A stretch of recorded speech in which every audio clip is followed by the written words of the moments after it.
एही से बिछौना लेके रहिले अलग ही ओने रहता हमरा जदी मत हो गेला राजा रोजे सुते के संग ही एही से बिछौना लेके रहिले अलग ही हे बोले कि ना द्वार पर अपने ही चार गो धक्का के ले बाप ढेर जन्म मवला त तू ही बाझाव ना खेलई है पड़ोसी हो पैदा करे के जीमा तो हर बात बोला के पोसी हो तू ही बताओ ए बोलो मुआ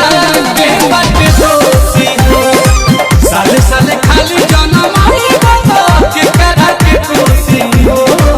तू ही बताओ हम सैया में के बात दोषी हो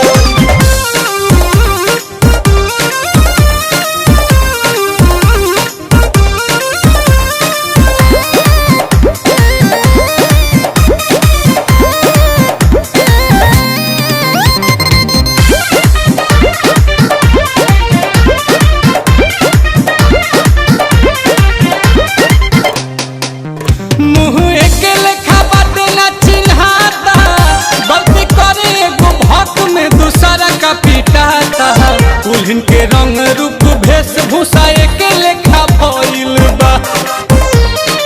ए राजा की हई छोटा काता रात भर न सूते भोरे होखत ही पाइट में बिछौने पमूते बातिर छोले कर रहन पूरा तहर पकइल बा काहे के कइनी हम तुहरा से शादी है सोची अफसोसी हो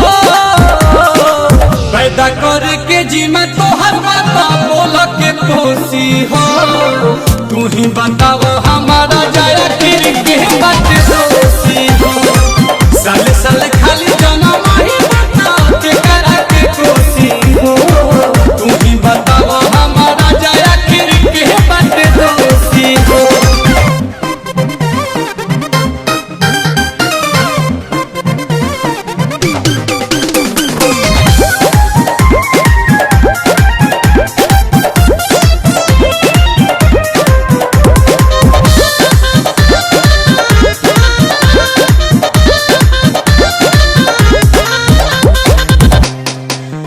घरे रहता मरद के कल्याण के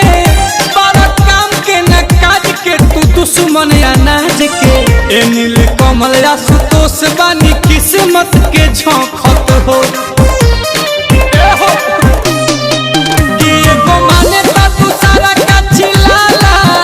अति सारा का तो दिन भर में 3 बेर भूखाला दुआरा पर काहे एगो लग हर तू गाय में खड़ा खत हो के पियावे में बिजी तक खाना परोसी हो पैदा करे के जीमा तो हर बात बोला के पोसी हो तू ही बताओ ए बोलो मुआ के बात दोषी हो साले साले खाली जन्म आई बाबा के करा के कोसी हो तू ही बताओ हम सैया में के बात दोषी हो आज के बाद 3 गो तहार 2 गो हमार।